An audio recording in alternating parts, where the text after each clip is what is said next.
Oh, that's why it took so long. Okay, welcome to our first ever healthy living live stream.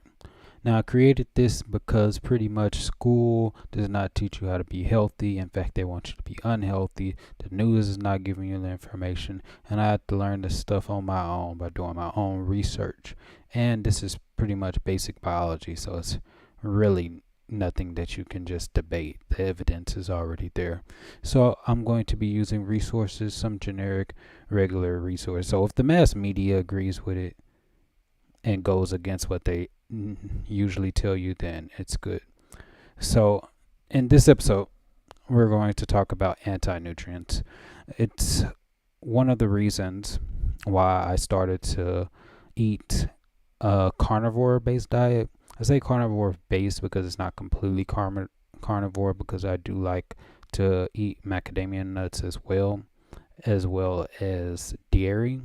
And I use goat cheese instead of the regular cheese, because there's a difference between the casein proteins in there, and the feta cheese, pretty much protein and fat, zero carbs. But we'll go over the difference in cheese later. Right now, I want to talk about anti nutrients and basically how plants try to kill you to deter you from eating them. Unlike with animals, animals have their ability to run away, ability to fight back, stuff like that to survive. Plants have to use chemical warfare. So the one of the ways they do it is anti-nutrients. We're going to go into what are anti-nutrients. Anti-nutrients are basically compounds in plants that are harmful to your health. They prevent the absorption of nutrients. What it says: anti-nutrient compounds found in food that impair the digestion and absorption of protein, vitamins, and minerals. So basically, when you eat plants, you're not getting everything that's listed on the ingredients box or the package or whatever. You're not getting as much protein, you're not getting as much of those vitamins and minerals, and so that's more calories. So you can be eating your recommended calories but not getting the actual nutrients that you need to survive. So calories isn't everything. Pretty much, we're more complex than that. This basically is saying what type of plant foods have them more often. It includes grains, seeds, nuts, legumes. So your beans, which will fall under legumes, nuts, peanuts, macadamia nuts are considered nuts, but as we do more research, some nuts have higher amounts of oxalates than other. One of the reasons why I don't like almonds or almond flour or any more almond-based products right now, or probably forever I'm done with them, is because almonds are high in oxalates. Coconut flour is lower. So if I ever do make something, it'll be with coconut flour. But I'm still doing more research. I suggest do your research on your own as well. So let's talk about. So we have phytate, lectins, oxalates. These are the different types of anti-nutrients. Oxalates, that's the big problem with almonds. Almonds is high in oxalates. Then we have phytates. This prevents the absorption of specifically calcium, zinc, magnesium, iron, copper. Da, da, da, da. Oxalates affects calcium. The things with oxalates can cause kidney stones if you're more receptive to having kidney stones. So if you suffer from that, probably you should reduce your oxalates. Look at what type of foods you're eating, and that could help. Lectins interfere with calcium, iron, phosphorus, and zinc. Now, of course, you can go to this site. You can look at it yourself. I'm not going to go through all this. This is knutrition.com, anti-nutrients. Of course, there's a way to reduce the anti-nutrients depending on how you cook it, but I prefer to not take that chance if I can just eliminate it from my diet.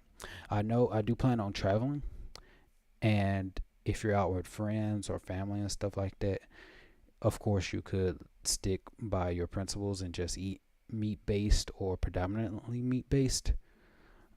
But depending on the situation, then it'll be all right to eat certain foods.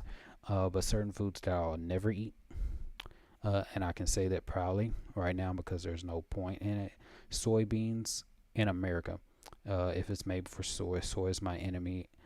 It is a phytoestrogen, so a plant estrogen. So that's one of the major problems. And I know for those who will mention other cultures, specifically Asian cultures, eating a lot of soy and they live on longer and all that stuff.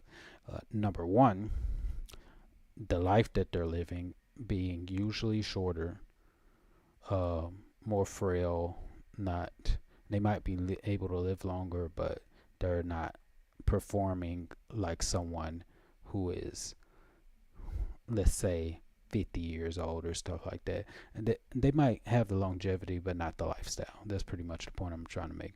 That's number one. Number two is that their soy is fermented, and it's not the crap in America. So you have to know the difference. You can't just say soy. You have to.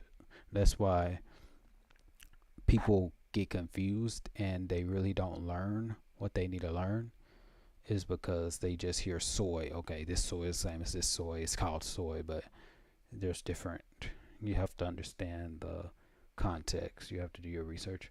Are anti-nutrients safe? This is a stupid question because anti-nutrient. If you know nutrients are good for you, then if you put anti in front of anything that's good for you, then it's obviously, that's the prefix anti. It means not or against. So it's against nutrients. That's a stupid question. But you can read that. But I want to cover this one, the different forms of cooking. I really don't like this section, but I'm going to cover it because when people say that they can reduce the anti-nutrients, I can still have the foods that I want to eat. That's kind of coping. Because if you want to live your healthiest life, then why would you not remove all the aspects of your life or in terms of health that is interfering with that goal? You should not love your fried chicken so much that you are coping and saying, okay, I can eat it a little bit but still eat healthy. And I don't care if you mention all the people who are ripped and tall and muscular, if you're a guy, or slim, uh, whatever you want to do if you're a female, and they eat all of this stuff and they still look good and all that stuff. People are different. They have different genetics. It expresses different. People have naturally higher metabolisms, but either way, I can say that they could eat all this stuff and they still look good, but they would be able to perform better, think better, and even look better if they were eating a better diet. So either way, it only helps to eat a better diet. But we'll get into this stuff. Soaking, if you want to soak, I'll let you read that. I want to talk about the fermenting because that's a lot. I think a lot of, because I really don't do sprouting. I never sprouted. Of course, you can get sprouted grains. I've seen these breads. I think even Walmart has sprouting bread. Soaking, we'll talk about this because I do, because I'm not completely carnivore. I make my apple cider vinegar drink. Helps with bacteria in your gut biome. I'm still looking into that because there's some research that says that's kind of, because people fabricate studies, scientists get bought off and all this stuff. So you have to deal with that when you're doing your research. And then you have to look at the actual study, how many people were involved in the studies. So I'm doing research on that. But I do like the apple cider vinegar. I do like the lemon juice. And I still use the stevia, just 2 drops of stevia in the drink. So that's one way. Fermenting, I do like the fermenting thing. I did like kimchi when I tried it. Haven't tried miso yet, but I like food. I like eating, and I'm always hungry. So, fermenting. If you like your soy, or if you want to do cabbage, turn into sauerkraut, a way to reduce some of those anti-nutrients. Boiling, that's typically how people, well, at least my culture or whatever, cooks their food. boiling beans, making peas, stuff like that. Boiling, that's one way to get rid of it. But that can cause another problem. I just think personally it's safer to just eat meat instead of saying, being all like, oh no, no, I gotta eat this food. Let me keep on boiling it. I think I got all the bad stuff out of it. Blah blah blah blah blah. Just trying to eat these foods that you know are bad for you because you can't just say no. So that's that.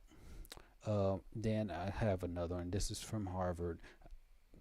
I'm starting to think when anyone makes these type of headlines, it's like probably I should just automatically disregard them, because the question is not, are anti-nutrients harmful? By its very name, it is harmful because it's an anti-nutrient. It should be, how harmful are anti-nutrients? That should be the question.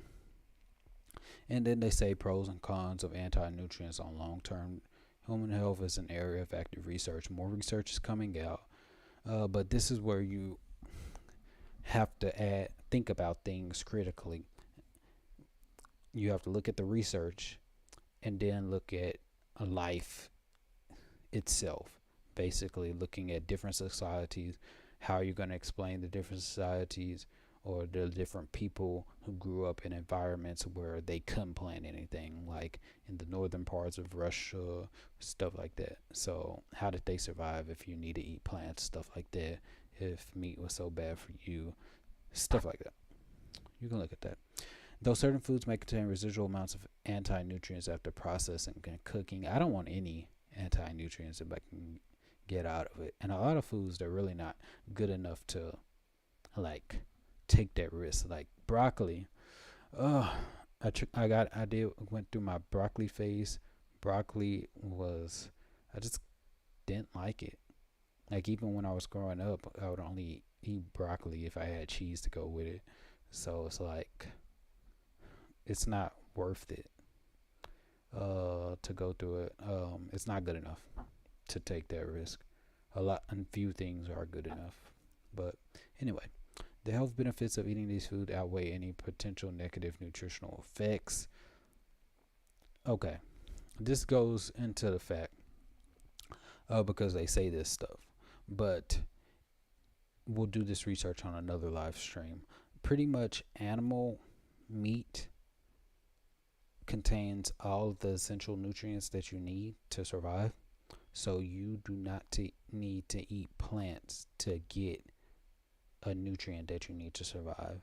Not every plant has all the essential nutrients that you need to survive, but meat has that. So the fact that they're saying that the health benefits of eating these foods outweigh any potential negative nutritional effects, I'm completely against it. Because if I know that animal food does not have these anti-nutrients, why would I say that the health benefits outweigh if I can get the health benefits without the negative nutritional effects?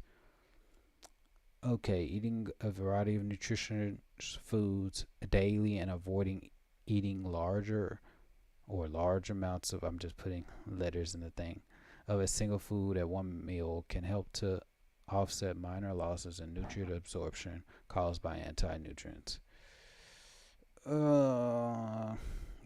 Small things build up. I just want to say that. I'm gonna do a biblical quote, but I'm not Christian or anything like that. But it's just so relevant. There's a parable or something like that, story about how the little foxes ruined the vineyard. Basically, how those, and this moral of the thing is, it's those little habits, those little nuisances, those little things in your life that ruin the whole thing. You know, one bad apple spoils the entire bunch. It's the concept. There's many ways of saying this, so there has to be some truth there. So this goes back to the nutrition thing. It's those one things that, like that one thing that you just say, oh, I can't go without my orange juice, or I can't go without my muffins, or I can't go without this, can't go without that, and that's gonna hold you back. So that's why I don't like when they say this. Though it might be true, it could be true, but To become the best version of yourself, there's going to be sacrifices. And if you want to live your healthiest life, perform your best, then you have to ask yourself, are you willing to make that sacrifice? So then they talk about these other anti-nutrients, saponins and legumes. I don't know, saponins can interfere with normal nutrient absorption. Tannins, tea, coffee, legumes can decrease iron absorption. I don't even know what iron is for, but I know it's needed. I think if you have low iron, you could be diagnosed with anemia. We'll go into all this stuff. We'll put it on make a bookmark of like nutrition stuff. So I'll think about what I'm going to cover next episode about all these things. These do different nutrients in particular. Next one, how to reduce anti-nutrients food. We already covered that. Boiling, soaking, fermenting, and then there was another one, but we can go back. Sprouting. What are anti-nutrients? We know that. We know the basics. That's basically the point, and then they go more in depth with these. I don't like to put too much time in my health because I have other things to do, other things to learn. So why not? I take the approach of only put as much time in things. I like a lot of things, health, gaming, making money, all this stuff. So if I can get my health and work out and get the proper results in the shortest amount of time possible, I'm going to take that route. So why am I going to do all this soaking this stuff for 6 to 18 hours and all this food prep if I can just get some meat, heat it up and eat it? Sometimes get the meat, eat it raw, in terms of sushi and stuff like that. So I don't like this whole excuses, but if you want to do it, you can. But that's pretty much it for this live stream. I was trying to think about what type of live stream, what type of videos to do for this channel to help people out, and I like this one. I do live streams, cover this research and the health things.